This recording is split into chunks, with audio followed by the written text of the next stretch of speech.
This week on Vaticano, the first beatification cause of a laywoman from Central Asia has reached the Vatican. Learn about the unwavering faith of Gertruda Detzel, who kept her faith alive despite decades spent in Soviet labor camps and prisons. Discover the fascinating connection between Cardinal John Henry Newman and artificial intelligence as the Jubilee of Education celebrates his proclamation as a doctor of the Church and co-patron of Catholic education. For this and more, Vaticano starts now.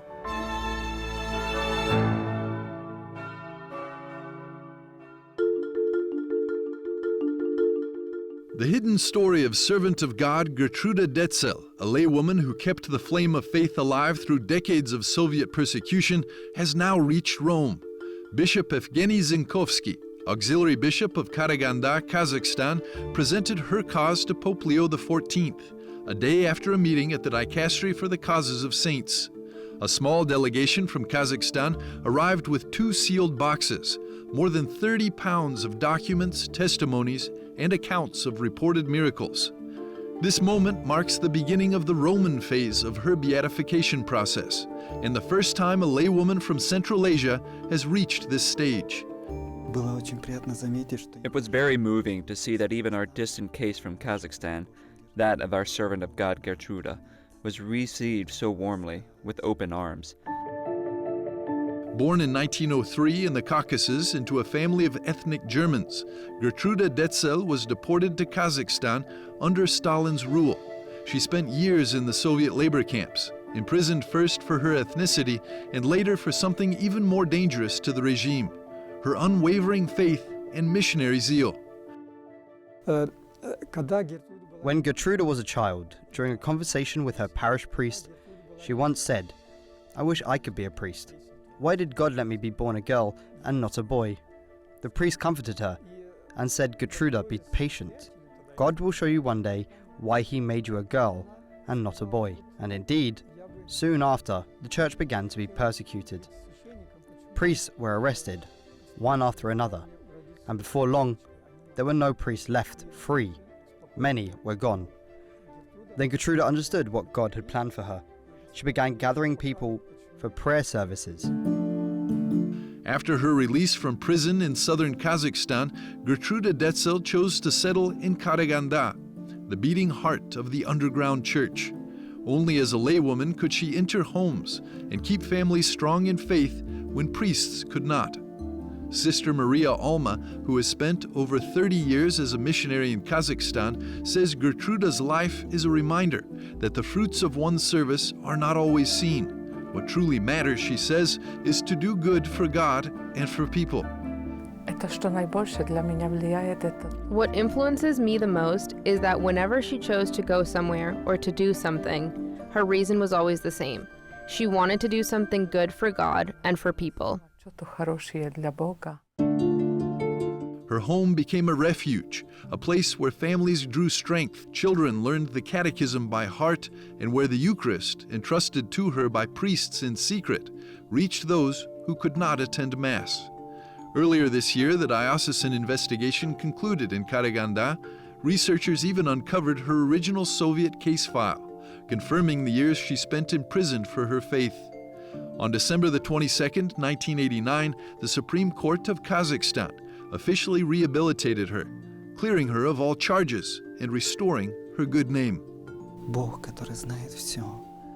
God, who knows everything, saw the courage of her faith and love. He still sees it now, and may it be that in her example, the faith of so many other unknown believers will also find its confirmation in God's love.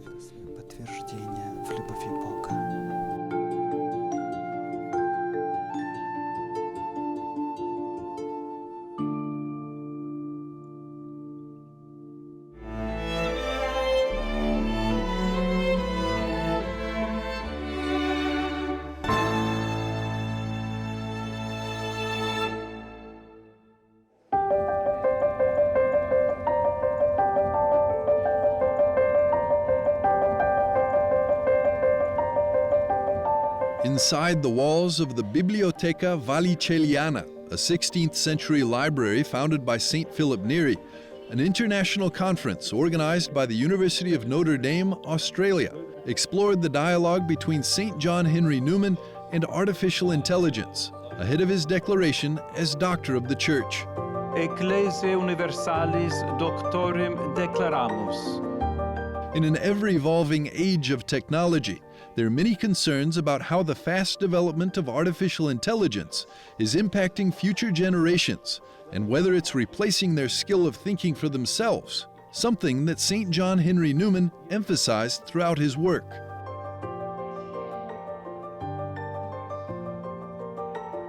The now Doctor of the Church stressed the importance of forming the mind and developing a good judgment between right and wrong.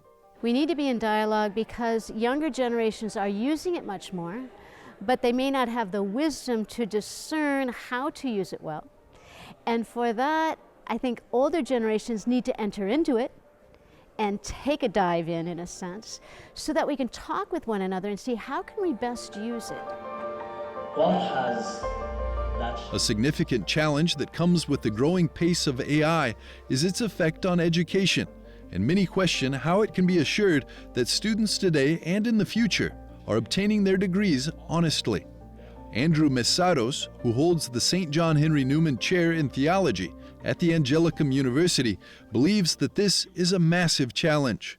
If we're satisfied with students creating a product, producing something like producing a finished essay or producing a poster or producing a video or something as a project, and they use AI to complete that project, then fair enough, it's a tool and it can be used in that way. But if we're not assessing the product, but if we're assessing the way they think, then I'm afraid that AI is actually an obstacle to assessing them correctly or assessing what they really truly know. AI has also become inseparable from social media, guiding feeds, ads, interactions, and the way we connect, making these platforms very influential, especially on young minds. Australian Ambassador to the Holy See, Keith Pitt, explains the introduction of a new Australian law which prohibits anyone under the age of 16 from accessing social media. Well, it's been coming for some time and mostly will be in force in December of this year, 2025. It's simply about the fact that there is overwhelming evidence that social media has a negative impact on children. And so Australia has put forward laws and regulations that require the platform providers to ensure their users are over the age of 16. So it is effectively a ban on social media for children. Artificial intelligence can serve as a guide for how young people's minds work and how they think. The importance of forming the mind and conscience was one of St. John Henry Newman's biggest talking points. If he were alive today, would he be a supporter of AI? I think like any technology, I think John Henry Newman would be curious and he would explore it and he might even use it and he might even use it to great effect. I think he would be incredibly cautious, however, about its effect on us, its effect on interpersonal relationships.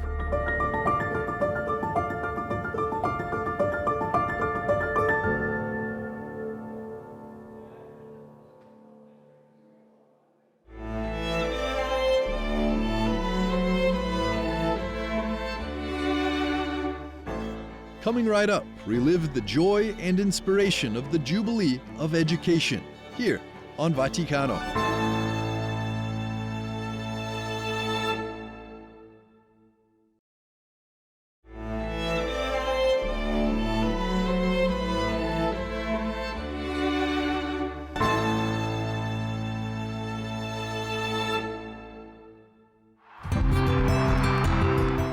This was one of the longest events of the Holy Year, the Jubilee of the World of Education, held from Monday, October the 27th to Sunday, November the 2nd. This Jubilee event was dedicated to schools and universities, including ecclesiastical faculties, becoming a true constellation of hope to guide and illuminate the educational journey of the new generations. Education, not just Catholic education, education in general, is facing enormous challenges today.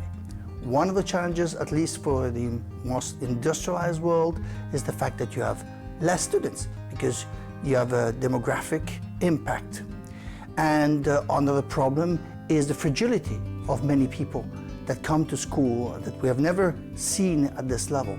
The other one is the impact on AI. So there's a lot of issues that are changing the education in general. And we hope that the Catholic Church, under the lead of Pope Leo, will be able to answer concretely to these challenges. Plenty of issues require concrete answers and solutions. The event at the Vatican, under the auspices of the Dicastery of Culture and Education, brought together students, educators, and experts through conferences, meetings, and spiritual celebrations. L'idea è essenzialmente quella di avere 5 spazi. The main idea was to create 5 shared spaces, each representing a different way of being present. These 5 spaces animate and form what are known as the educational constellations within the global educational village. Pope Leo XIV was like a guiding star for the thousands of young people who came to Rome during these days, participating enthusiastically in the various events. He celebrated the opening Mass, which also marked the inauguration of the new academic year for Catholic universities. Before the ceremony, the Pope signed an apostolic letter written to commemorate the 60th anniversary of the Conciliar Declaration Gravissimum Educationis. During a special meeting with students on October the 30th, Pope Leo XIV said that education is like a telescope. It allows us to look beyond and discover what we would not otherwise see. He reminded everyone that we're called to become shining witnesses for those around us. Ma come dicevo, una stella da sola. But, as I said, a single star on its own remains just a point of light. Forma una costellazione. When it joins others, however, it forms a constellation, like the Southern Cross. This is how it is with you. Each of you is a star, and together you are called to guide the future. Education brings people together into lively communities and organizes ideas into constellations of meaning. Costellazioni di senso. The World Congress, entitled Educational Constellations, A Pact with the Future, dedicated to addressing the challenges of global education, was one of the highlights of the Jubilee Week. More than 5,000 experts from all continents registered to take part in the event. Above all, we discussed issues regarding the right to education, because unfortunately there are still some countries where the right to education does not exist, or is very limited. Then we had a second session. It was about the major changes the world is currently experiencing, among them the famous artificial intelligence, which is increasingly present. So, the Catholic education's response to this new phenomenon, to these new paradigms that are emerging today. The Congress focused on the importance of the human educational mission and its changing cultural context, encompassing all levels of learning, from early childhood education to the university. In the conferences, discussions, and different initiatives during the Jubilee Week, experts from different parts of the world were involved, and the spirit of universality and the global reach of the Church and of the world of education could be felt everywhere. Even the liturgy of the Mass, which is also significant, and the language of the prayers of the faithful were prepared in various languages, such as Korean, Chinese, and Arabic. This highlights the peripheries of the world, where there are also many Catholic universities in Asia and Africa. We have developed this space very thoroughly.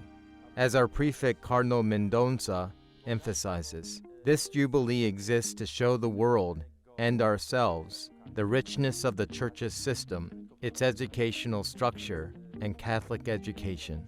In a solemn Mass in St. Peter's Square, presided over by Pope Leo, for the conclusion of the Jubilee of the World of Education, the Holy Father proclaimed St. John Henry Newman a doctor of the Church, calling him a master of theory and practice of education, who invites us to offer the kindly light of faith in providence.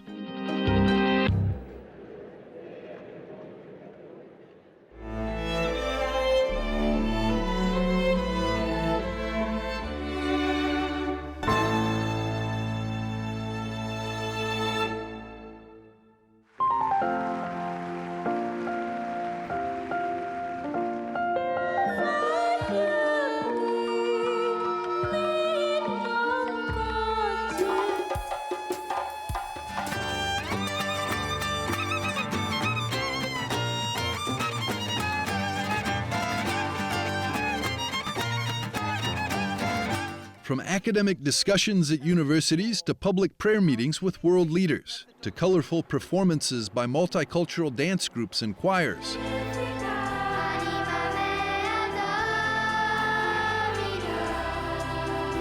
People of all ages, religions, and nations came together in the Eternal City to commemorate the 60th anniversary of Nostra Aetate, Pope Paul VI's October the 28th declaration on the Church's relations with non-Christian religions, to close days of celebration dedicated to interreligious dialogue and encounter.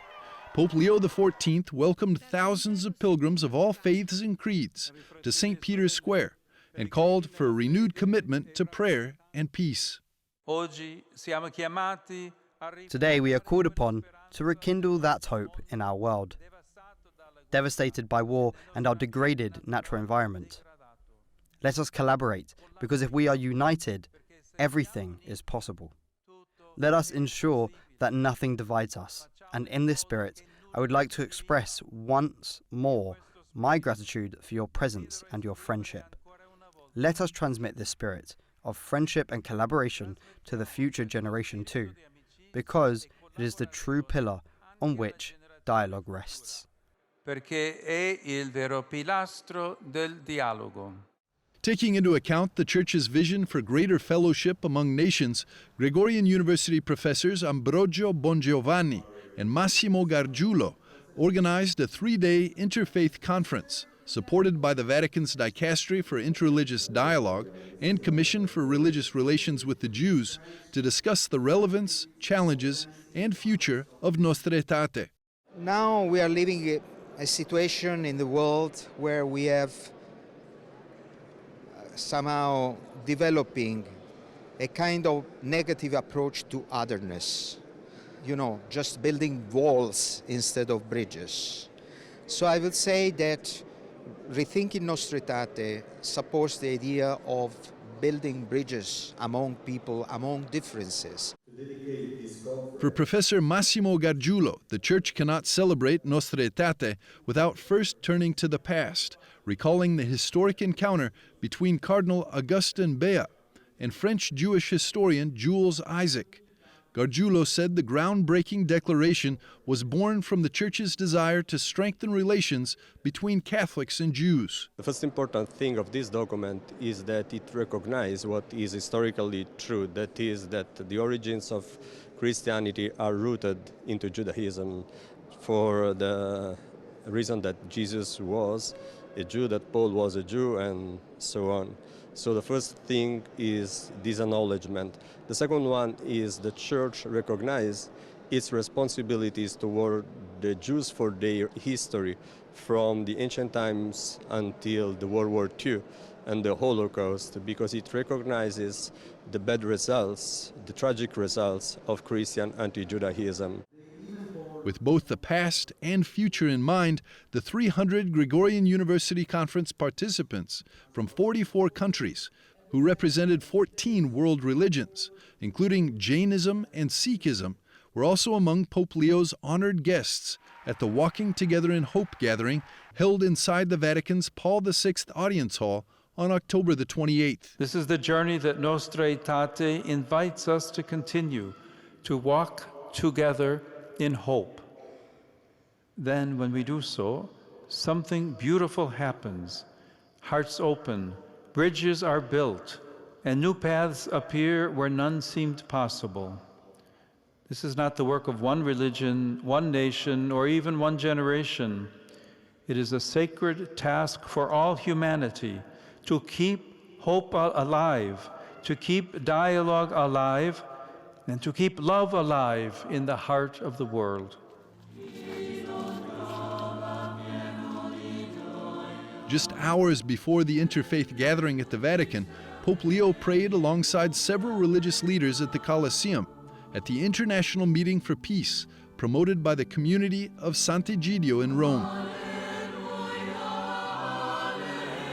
United by their desire for peace and justice, they urged political leaders to cooperate and in conflicts and serve humanity. Dio chiederà conto a chi non ha cercato la pace God will ask an accounting of those who failed to seek peace or who fomented tensions and conflicts.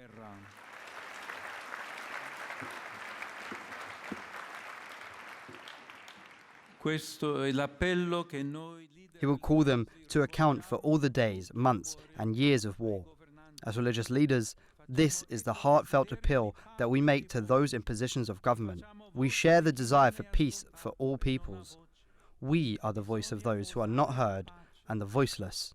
We must dare peace. Even if the world turns a deaf ear to this appeal, we are certain that God will hear our prayer and the cries of so many who suffer. God, who wants a world without war, who will free us from this evil. Mondo senza guerra. Egli ci libererà da questo male.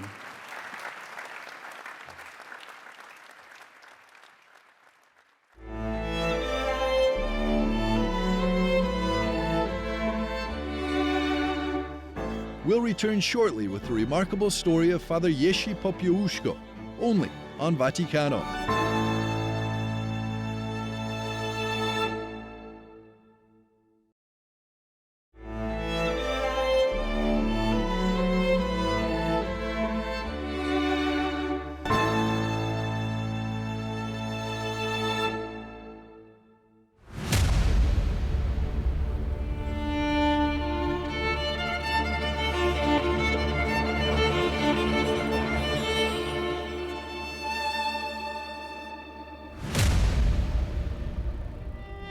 In 1984, Polish priest Father Jerzy Popiełuszko was assassinated by the Communist Security Service.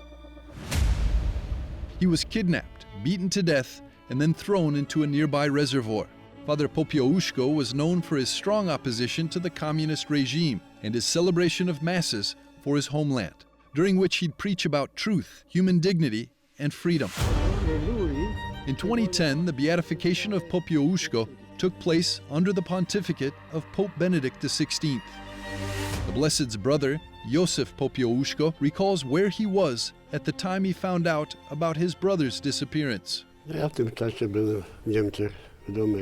at that time I was in Germany, at the house of my sister's neighbor, doing some work to get by.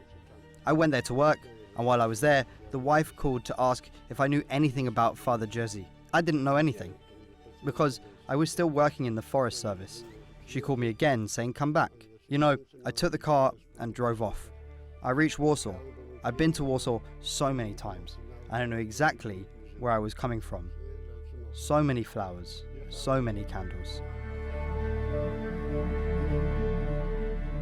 During the trial process, one of his brother's assassins threatened his family, leaving Józef and his wife with no other choice but to send their children to Chicago for safety. After the trial, which my father attended every single day, he heard from Piotrowski, maybe not these exact words, but something to this effect, a message saying that there will be no more Piotrowskis, but there will also be no more Popiełuszkos. My father took that as a threat, and together with my mother, they decided that they had to protect us, their children.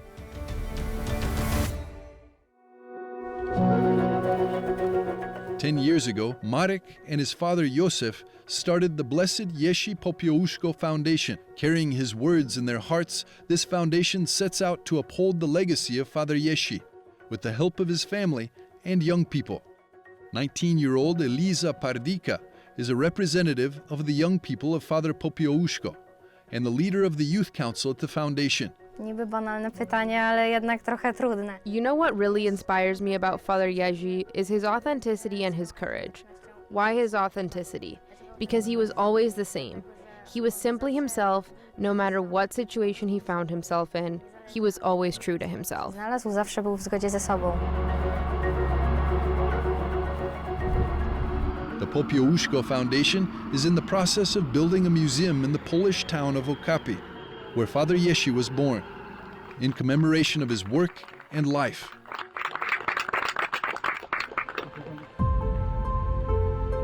Nel nome del Padre, del Figlio e dello Spirito Santo, la pace sia con voi.